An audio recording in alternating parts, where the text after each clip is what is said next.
Where the mighty Columbia River and the little Howe meet, there stands a little village with an asphalt mall for streets. The buildings all are fancy in the usual sort of way, but to all of us old-timers, it was better yesterday.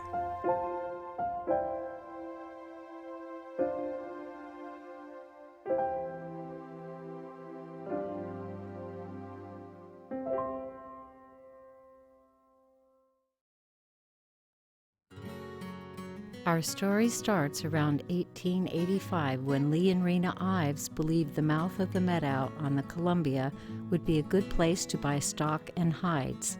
And so began the interaction between the white settlers and the Methow band of Indians.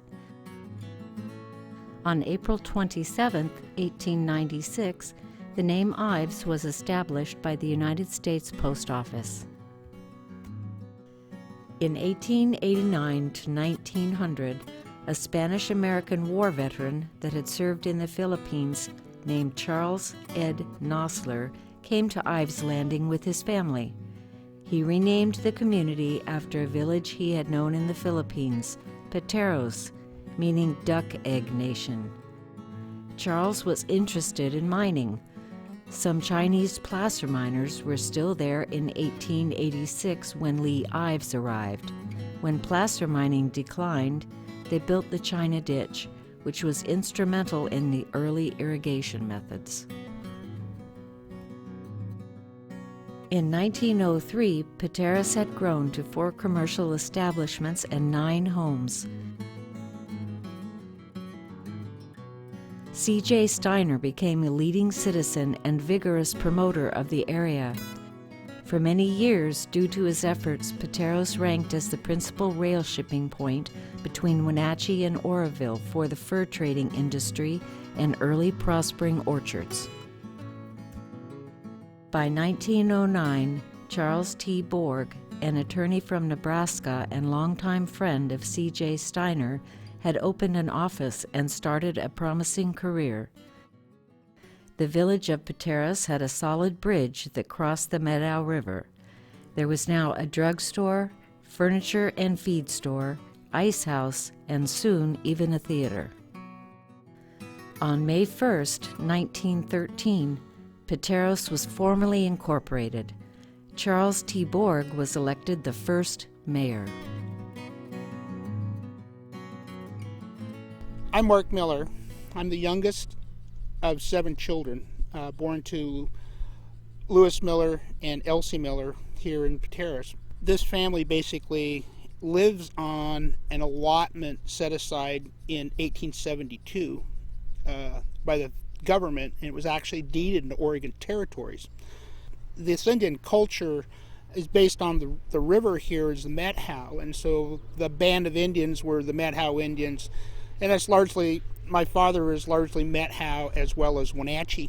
The Indian culture at that time was kind of a semi-nomadic group, and basically were spiritualists as far as religious culture. And so they had various spirits for food, weather, wellness, all those things.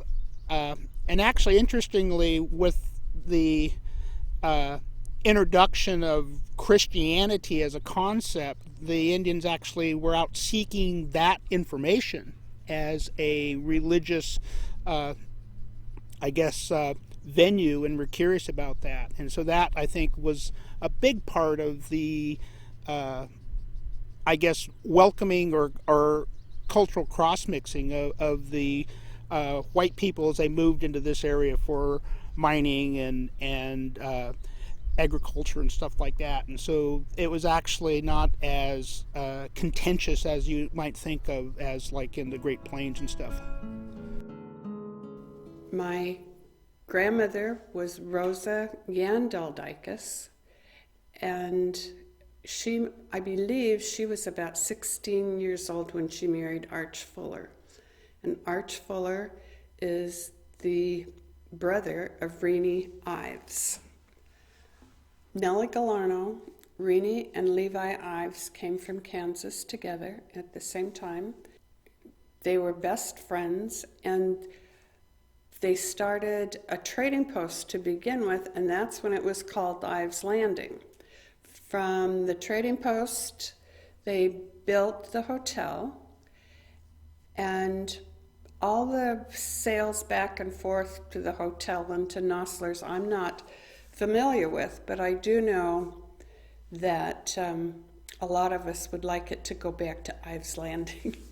I remember Rena Ives as she lived in the building where the telephone office was, and my mother worked in the as a operator in the telephone office. And those were the days when they had to plug in things that they're, and she had done that kind of work prior to when she was married, and that's what she did here then. But she and Rena Ives lived with Nellie Galarno. That was as I knew them. They were there, and she did the cooking, and Nellie ran the telephone office, and she was a very, very good cook, and always seemed to have things to share. She was a nice lady, and the hotel was situated down on the river level. That was before the rivers were raised from the dams. In later years, I worked some at the hotel while it was still there, and then of course when the dams started going in, they disposed of that hotel, which was a shame. And they had a good cook, and things were supposed to be done in a certain way, and the tables were set nicely, and there were tablecloths, and the dining room was very attractive. And then right beside the hotel, there was something that was always interesting to me. There were river boats, that people could live in and did, and one of those was parked right on the same level as the upper part of the hotel was, and then that was lived in, and a friend of mine lived there, and so I was there considerable time. It was a nice little dwelling. That also was all taken out when the water was raised, when Pateros was changed forever. The only thing else interesting that I can remember at the top of my head is the quilt cover that my grandmother passed down to me, and it was made at the Ladies' Aid of the Methodist Church. And in the 1930s, they had a contest to see how many pieces of material you could put in a 12-inch square. And whoever put the most pieces in then won the blanket. But it's got all the ladies' signatures: Armstrong, Steiner, Yandel, my grandmother, many more names. And it's probably one of the most interesting historical pieces that anybody has of this town.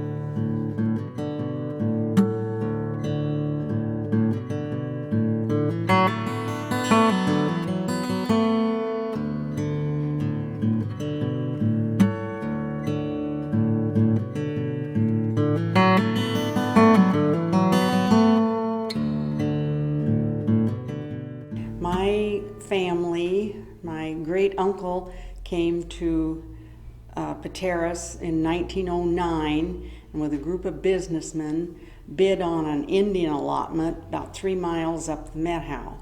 And anyhow, they won the Indian bid, and then they cultivated and started apple orchard. The family, of course, were in the apple industry. My uncle built a packing shed in about 1917, which was nothing like the cement cold storages and packing sheds of today. The apples used to be picked and packed before Christmas, because there was no is now controlled atmosphere to keep the apples marketable for the total 12 months of the year. And about 1968 is when our family began putting in the CA, what's called the controlled atmosphere cold storages. and then the apples basically were put to sleep and then brought out later and packed, and then they could be shipped. We set up a fruit stand on the highway, and once people got some ripe fruit, they came back every year, and it was a very successful business. Sort of a byproduct of farming apples. In those days, everyone raised reds and or goldens, and we didn't have the variety of flavors and colors that we have today. Another thing with the apple industry, we used to have wooden apple boxes. That was one of the things that my sisters and I did, was make the wooden apple boxes. And we'd have to make so many a day or a morning, and then my dad would inspect them because they couldn't have shiners. A shiner was if the nail didn't go in right. It had to go down in the wood. It couldn't stick out so that somebody could hurt their fingers or whatever when they were lifting the box. Then also about 1968 or thereabouts, they went from the individual wooden apple boxes to the bins that we see nowadays, and the bins would hold about 25 of the individual boxes. And of course, tractors were different with loaders and things for the bins, where with the boxes, they were just lifted by hand onto a trailer and then taken to the cold storage.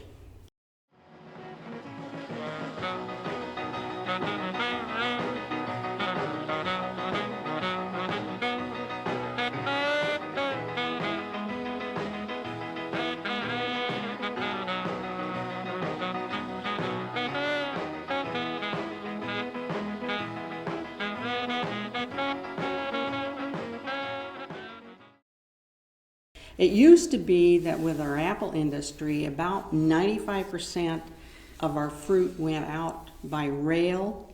Now the railroad was here in Pateros. It came through about 1914.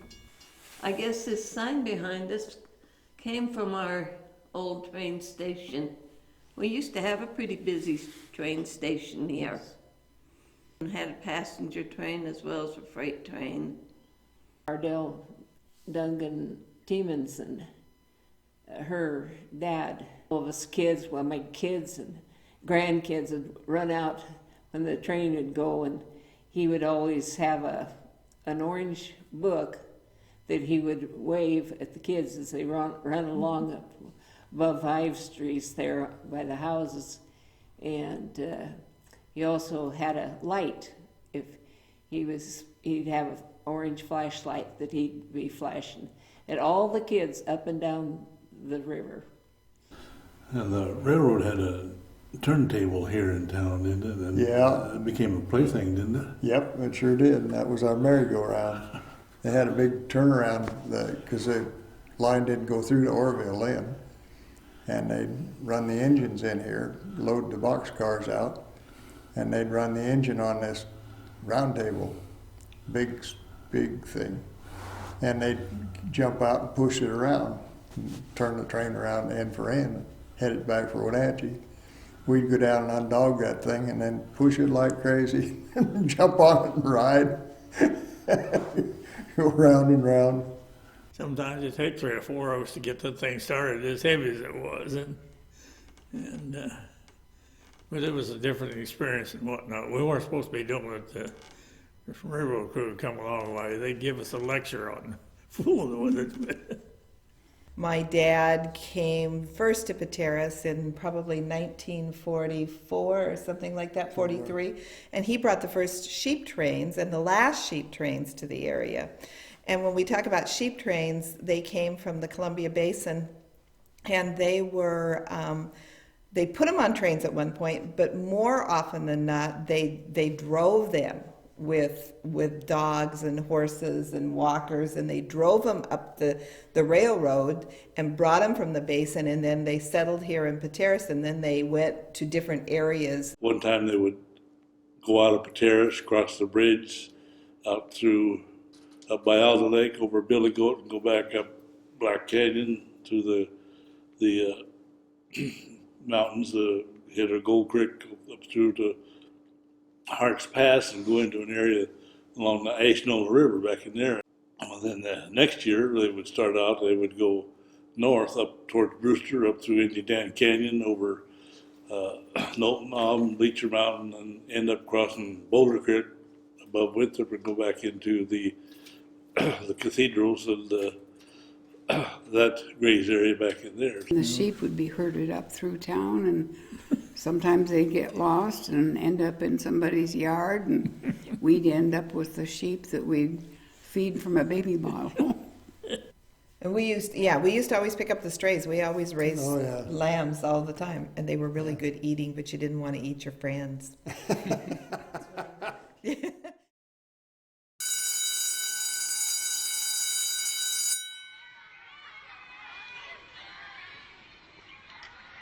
School in Pateros that basically had its beginnings in 1894 with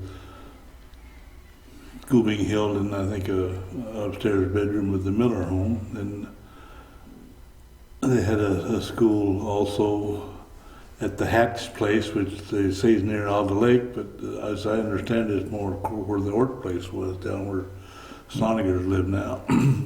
Then they had another one up on the bench above Pateros, above the water tanks, up on that flat above Pateros. And in 1899, 1900, they actually built a school for Pateros, and school was conducted there for several years. They outgrew it and let the secondary kids in it. It eventually became the Rebecca Hall club and also a meeting place in Pateros. And when they put the secondary school there, they had to have a place for the elementary school, so they moved them into the old Church of Christ on the Main Street in Pateros. And that became the two schools till 1916, when they built the first Pateros school, 3-story building that became the base for the school from then on. But the gym was added to that school about 1926, and it was a pretty best school, best gym in the county, and they had the county tournament basketball here for a while. Then in 1936, they added a story on top of it, became an assembly hall, the library, and extra classrooms. And that became the school until, well, in 1948, an addition was added for the junior high. In the meantime, while they were building that, the 5th, 6th, and 7th grades were housed in an old Quonset hut, which is currently the bus barn at the school. Then in 1948, the kids that were there moved over to the new addition in the main school, and that became everything until the reconstruction of in the Wells Dam area. There was an elementary wing put on there towards the football field, so it was the school until 1981-82.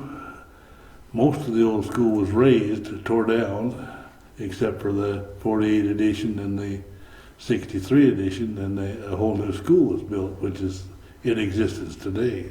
Phil and I started first grade at Pateros and went all together, all 12 grades. Well, we're, I think, getting ready to go back into the classroom after being outside for recess, and one of the classmates, I think it was Vern, decided to be the preacher, and he performed a wedding ceremony for the two of us at that time. So I guess we've been married since the 3rd grade. You didn't like school very well, did you? Did you go to school because Grandpa and Grandma made you? And you only had to walk a block to school. Right.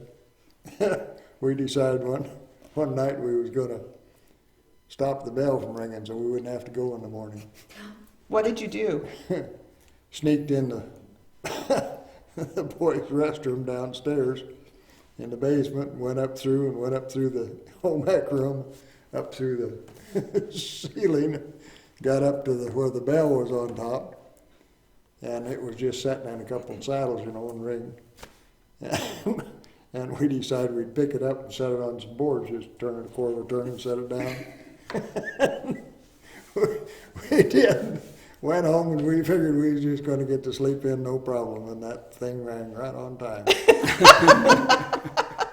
Another thing that was very important in school was the school carnival, and this was started by the Parent Teachers Association.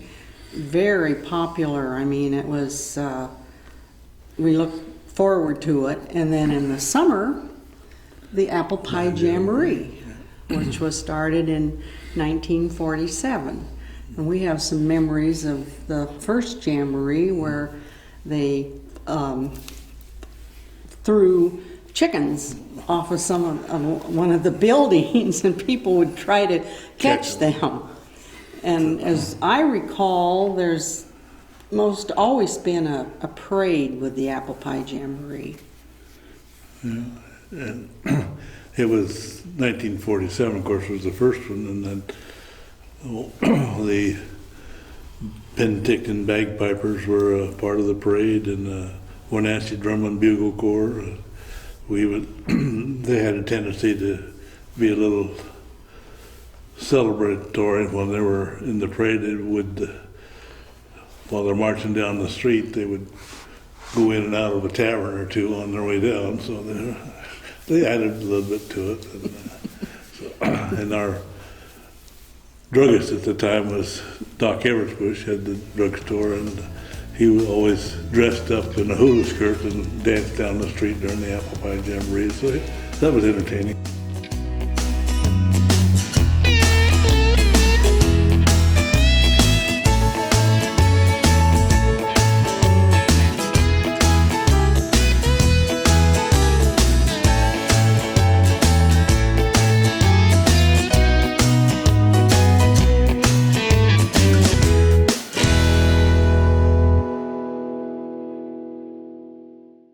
I graduated in 1969. At that time, people that graduated up until then had mostly gone off to school, or they went to maybe the coast or Seattle to decide to get a job, or the service. Not very many people stayed around. A few would go to college, some came back. If their folks had the orchards or something they could come back to. There wasn't a lot of income unless you could get on with the railroad. We did have lumber mills then around, logging, a little bit of mining. Anyway, that stuff has all disappeared, so the working deal was hard, and it was hard to sit around here and make a living. My father, he was back east. He had a yearning to own a dude ranch, and he loved horses and that kind of thing. So he ended up out here. Some property at Alta Lake became available.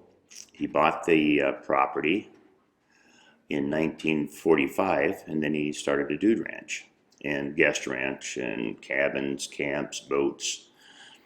That's where I grew up, and it was a good, real good place to live. Kind of isolated in those days. I remember back in the early days was the outhouse. We had no power up there. There was a generation plant that ran the electricity. There was no paved road. It was muddy road and hard to get up to sometimes. The lake at that time was really high, and it would go off over into the pond towards the golf course area. And Alta Lake was Pateros' town lake, private lake. When we were kids, we used to help with the ranch. We had a lot of tourists around there in the summertime. When it became a state park, I think in 1952, the city owned the land, and they gave it to the state for $1 if they had put a state park in. And so this park came in and then developed it into campsites and that type of thing. And that was in the no, middle 50s, I think it was. And it's been a recreational lake up there for a lot of years, and it's grown and grown. In the late 60s, early 70s, the golf course came in, and we all worked and helped a bit. We all worked, and that's where some of our jobs were when we were younger. Building it, not working on it, but helping build it.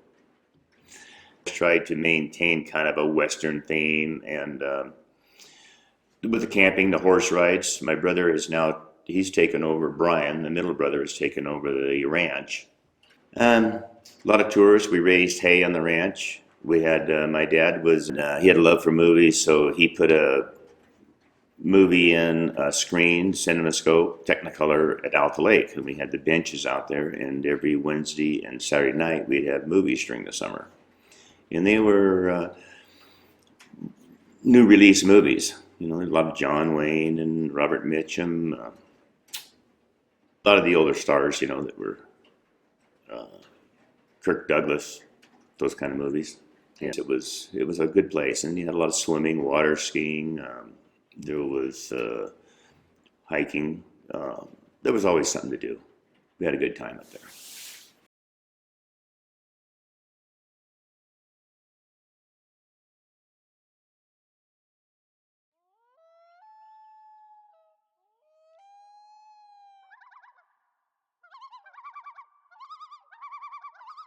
In the wintertime, there wasn't much to do around here, you know, because the snow was pretty deep.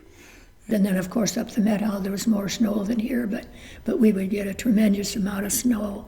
And then always our transportation was a sleigh with horses and pulling the sleigh.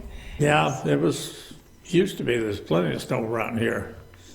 It was nothing more just normal, be at least knee deep, and sometimes deeper. I remember my brothers built an igloo big enough that you could get in, and it was all cut from blocks of snow. At Christmas time, we'd get a big pine tree and haul it down. We had a hole dug in the intersection of the street with a pipe in it. We'd put the main Christmas tree out in the center of the town every Christmas. And then we'd decorate it, the firemen would decorate it and everything, and we'd go along up on, right above the highway. Mr. and Mrs. Rosendahl had 2 fir trees that we'd usually string lights on with their ladders and everything, and just things like that, you know, that makes a town.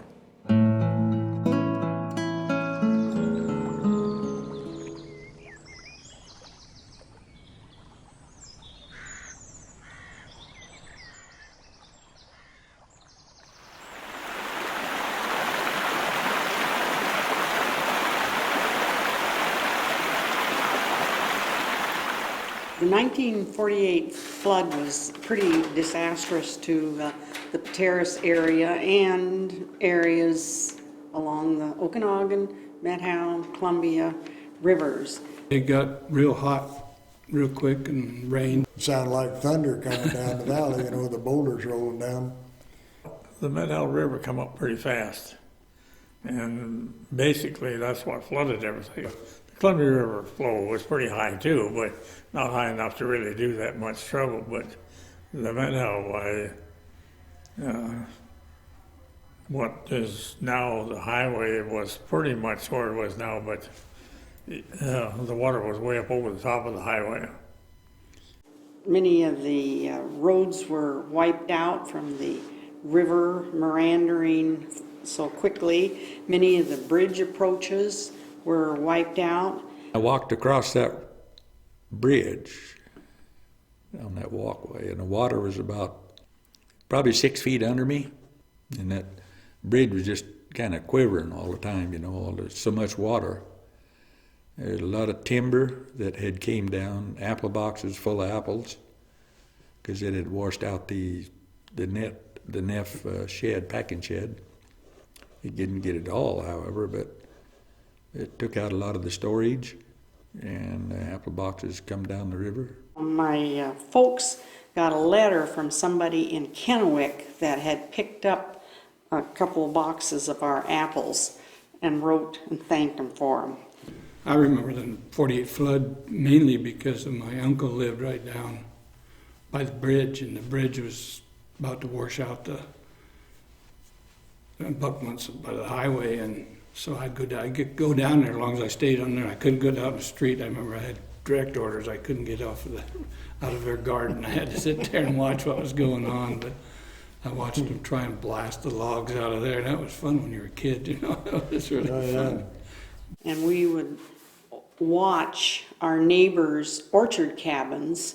The river was coming so fast and furious, and it was just sliding. The cabins were sliding into the river as we watched. It was pretty scary because you wondered, who's next? Whose home's next? There were some students in and around the town of Howe that were graduating that year, and they couldn't make it to their own high school graduation because of the floods. It was quite a scene, you know. There was not too much traffic anywhere for quite some time before they got everything all situated around, repaired, and whatever. So just never will forget it, you know.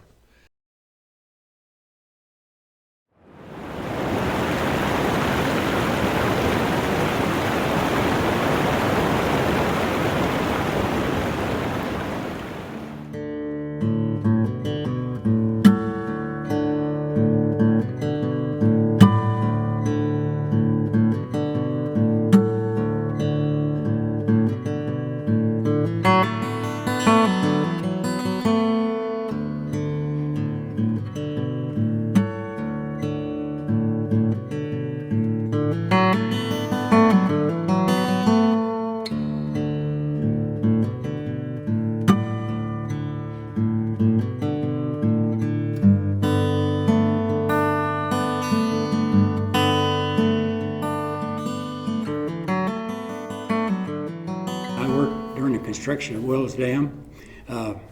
The Douglas PUD received a license to build a dam in 1952, and we started construction in 1963. And I worked for Morris Knudsen Company that built the dam, and we started construction in fall of '63, and we completed the construction of the first 7 units in 1967. In April of '67, we raised the reservoir about 60 feet. We had over 1,100 men working there. We had a total of 350 carpenters. The population grew pretty good because of all the construction people for building the dam and relocating the town. Yeah, they had, because the town is sitting right underneath where the town is now, but it was raised 10 feet. The main street used to be right where the mall is now. That was the main street. If you dig down there, you'll find the pavement. I'd done it planting trees. And during that time, they had the demolition of the old town and then bring all the fill in. A lot of compaction, earth movers and scrapers, cats, compactors. It was quite a project, and a big project. They tried to locate a dam where they had bedrock, and that's the only location they could find bedrock high enough that it was economically feasible to build it. That location is actually one of the original Indian allotments. My grandfather had that. That's probably the most negative Indian white interaction this family's ever gone through. They basically forced a sale of that land so they could get it and put the dam on it, which my grandfather was vehemently opposed to. So when they started building Wells Dam, they started tearing down the town, and the post office was the last occupied building on the old site. And in the time that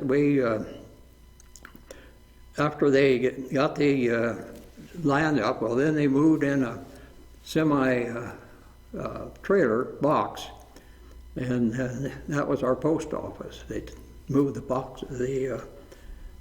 the mailboxes and counters and stuff out of the old post office and put in that semi-trailer, and then they had another trailer parked alongside of it where we worked the mail in there, and then took the into the post office, put it in the mail in there. I was in middle school during that time, and we were country people. I mean, we lived a very closed life, and all of a sudden, all these people started arriving that were going to work on the dam, and these young people that were my age and, high school age, they had traveled their whole lives. And they came in their trailers. I mean, most of us had never seen trailers. There was they built homes down at the dam. They were much more worldly, and it was really an interesting time for us kids because we learned a lot from them, and I think they learned a lot from us. I was building the service station at that time, and we was right there watching it. My builders weren't getting much done, watching the water come up. But it was pretty interesting to watch it.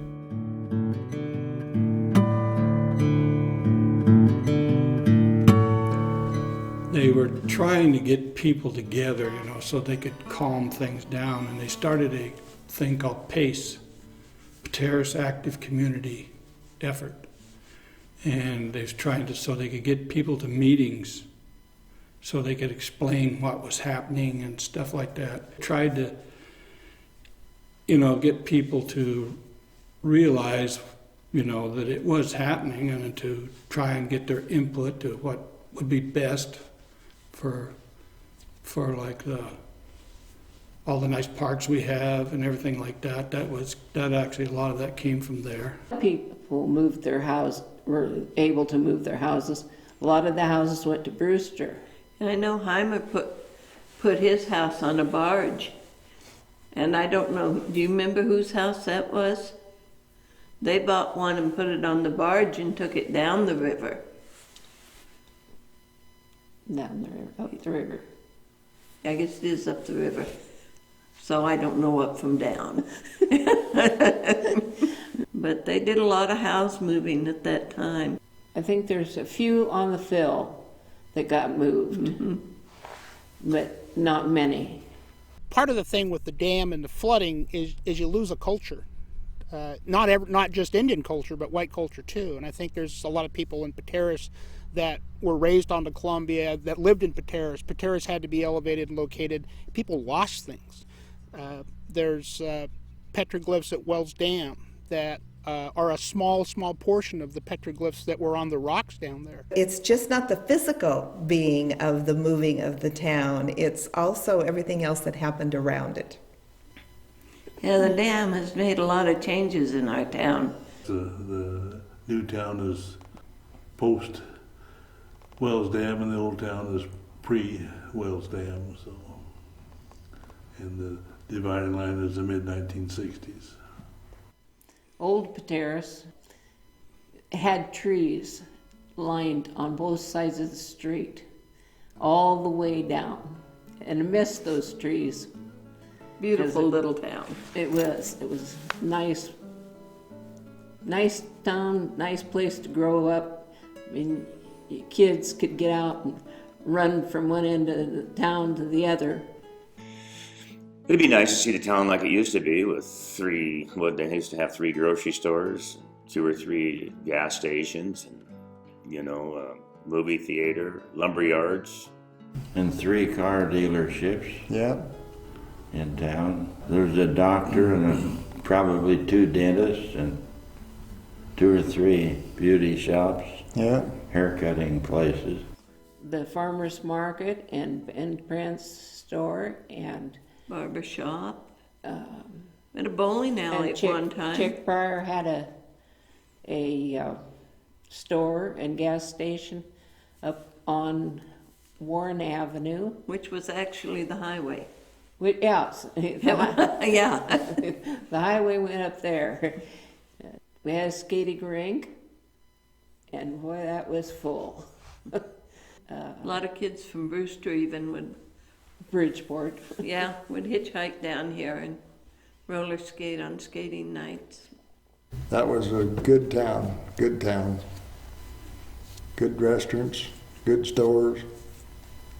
It was really kind of a last frontier, and we all grew up when it wasn't so regulated.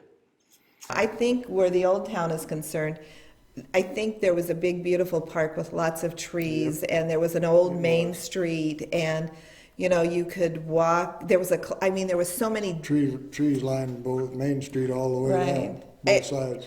If you look at the old pictures, you can see that it was a wonderful old town, but I think all of us that sort of grew up here and went through the process of the dam coming in felt like we lost something that we could probably never get back. But it doesn't say what happened. What is there now is not as good or better or whatever. It's more of a feeling because it had been there so long. You'd like to see small business, but you have to be able to support it and afford it, you know. But there's more people moving in, which is good for the construction business. It's changes the community a lot. The main thing is I don't know anyone anymore. You go in the post office and you meet a few old friends, but everybody's face is new, and they have little kids, of course, which is always nice. But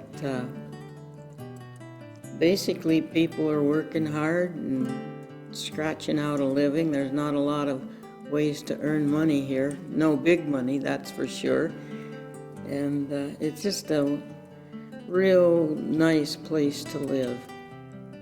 I can't think of any place I'd rather live than Pateros. And I know that's based on all my associations.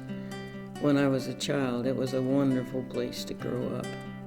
I have many good memories of being here and living in this type of a place where we were free to do many things that we wouldn't have been if we'd been in a city area. And I've appreciated that. I do now more once I look back on it.